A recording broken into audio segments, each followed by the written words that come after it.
Hello my rising stars. तो आज का ये जो वीडियो है इसमें हम डिस्कस करेंगे कि क्या जीरो जो होता है वो एक रैशनल नंबर होता है कि नहीं। जीरो एक स्पेशल नंबर है जिसमें किसी भी चीज़ से मल्टीप्लाई करो तो जीरो हो जाता है ना। और रैशनल नंबर का जब हम डेफिनेशन पढ़ रहे थे तो उसमें एक जगह पे आया था कि rational number is a form of a P upon Q, यानी कि पी अपॉन क्यू में एक नंबर होना चाहिए, है कि नहीं। एक नंबर जो होगा वो पी अपॉन क्यू में होगा और Q not equal to zero होना चाहिए। तो ऐसे नंबर को हम लोग रैशनल नंबर बोलते हैं। बट यहाँ पर पूछा जा रहा है कि एग्जैक्ट जीरो अगर आपको मिल जाए, सिर्फ जीरो मिल जाए, तो क्या रैशनल नंबर होगा या नहीं होगा, यानी कि जीरो को हम रैशनल नंबर बोलेंगे या नहीं बोलेंगे, कोई और नंबर बोलेंगे। ठीक है, तो इसके ऊपर डिस्कशन हमको करना है। और इससे पहले कि हम इसको डिस्कस करें, रैशनल नंबर के ऊपर एक बार और जाएंगे और थोड़ा सा देखेंगे कि रैशनल नंबर्स क्या था, रिमाइंड करेंगे। अगर आपको अच्छे से याद है तो आप स्किप कर सकते हो इस पोर्शन को, लेकिन अगर नहीं याद है तो देख लेते हैं एक बार। ठीक है, so here we go. Rational number पहले क्या होता है उसको समझ लिया जाए। What is a rational number. तो जब रैशनल नंबर की डेफिनेशन बताई जाती है तो उसमें बताया जाता है कि अगर तीन चीजें फॉलो हो रही हैं। सपोज करते हैं पहला कि एक नंबर जो है वो पी अपॉन क्यू के फॉर्म में होना चाहिए। जो फर्स्ट क्राइटेरिया है वो क्या होना चाहिए कि पी अपॉन क्यू के फॉर्म में होना चाहिए। सेकंड क्राइटेरिया क्या होता है? सेकंड क्राइटेरिया होता है कि पी एंड क्यू, ये जो पी और क्यू है ये दोनों के दोनों क्या होने चाहिए? रैशनल होने चाहिए। नो नो नो, रैशनल का डेफिनेशन है रैशनल नहीं होना चाहिए, इंटीजर होना चाहिए। ठीक है, इंटीजर। थोड़ा सा गड़बड़ हो गया था। ओके, ये P and Q R integers. भाई पी और क्यू जो है वो अलग अलग इंटीजर होंगे तो पी अपॉन क्यू क्या होगा? रैशनल होगा।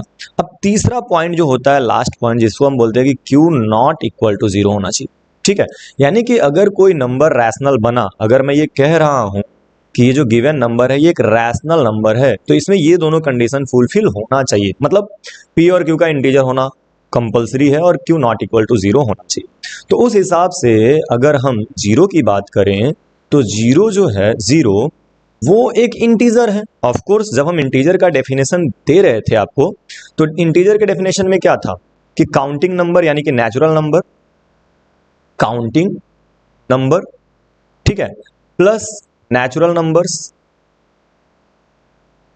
नेचुरल नंबर्स, और उसके बाद से इंक्लूडिंग जीरो, मतलब इसमें जीरो भी रहेगा, है ना। तो इन सबको मिला करके जो बना था इसको हम बोलते थे इंटीजर। ठीक है, इंटीजर। यानी इससे ये तो कंफर्म होता है कि जीरो जो है वो एक इंटीजर है। भाई जीरो जो है वो क्या हो गया? एक इंटीजर हो गया। अब अगर जीरो इंटीजर हो गया तो उस कंडीशन में हम ये कह सकते हैं कि जीरो अपॉन में अगर इंटीजर है तो देखो, integer upon integer, integer upon integer मतलब रैशनल नंबर होगा कब? अगर ये जीरो नहीं है तो। ठीक है, और ऑब्वियस सी बात है कि जीरो के नीचे आप वन लिख दो, जीरो के नीचे आप टू लिख दो, जीरो के नीचे आप थ्री लिख दो, कुछ भी लिख दो, उसकी वैल्यू जीरो ही आएगी। राइट, सो इन सब की वैल्यू जीरो आ रही है और ये सब के सब पी अपॉन क्यू के फॉर्म में है। ये जितने भी नंबर्स आप देख रहे हो, चाहे जीरो अपॉन वन, चाहे जीरो अपॉन टू, चाहे जीरो अपॉन थ्री, ये सब के सब किस फॉर्म में? पी अपॉन क्यू के फॉर्म में। और सेकंड कंडीशन भी फुलफिल हो रहा है। सेकंड कंडीशन क्या बोलता है? सेकंड कंडीशन अपने को बोलता है कि ये पी यानी कि ऊपर वाला न्यूमरेटर और नीचे वाला डिनोमिनेटर इंटीजर होने चाहिए, तो दोनों के दोनों इंटीजर भी हैं। और Q not equal to zero यानी नीचे जीरो नहीं होना चाहिए, एंड दैट इज वाई हम कह सकते हैं कि जीरो जो है वो एक रैशनल नंबर है। ठीक है, दूसरी चीज, अगर हम कुछ इस तरह के एक्सप्रेशंस लिखते हैं like one upon zero, two upon zero, तो यहां पर ये दोनों इंटीजर्स तो हैं, वन भी इंटीजर है, जीरो भी इंटीजर है, लेकिन ये कंडीशन जो आ गया ना कि यहाँ पे क्यू यानी कि डिनोमिनेटर जो है वो जीरो हो गया, और अगर डिनोमिनेटर जीरो हो गया तो ये रैशनल नंबर नहीं होगा, ये भी रैशनल नंबर नहीं होगा। मतलब समझ रहे हो? मतलब अगर 11 के नीचे जीरो आ गया, 55 के नीचे जीरो आ गया, नहीं किसी भी चीज के नीचे अगर जीरो आ गया ना, इन दैट केस हम बोलेंगे कि ये रैशनल नंबर नहीं, और इसको हम किसी भी तरह का नंबर नहीं बोलते, हम बोलते हैं नॉट डिफाइंड है ये। समझ रहे हो? इसको क्या बोलते हैं? नॉट डिफाइन, यानी इसको हम डिफाइन कर ही नहीं सकते।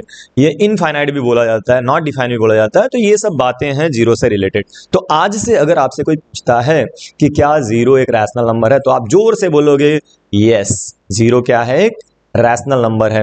अगर कोई आपसे पूछेगा कि रीजन क्या है, रीजन बताओ, वाई आपने जीरो को रैशनल नंबर क्यों बोला भाई, तो आप बोल देना कि भैया जीरो को हम zero upon one, zero upon two, zero upon three, ये सब फॉर्म में लिख सकते हैं।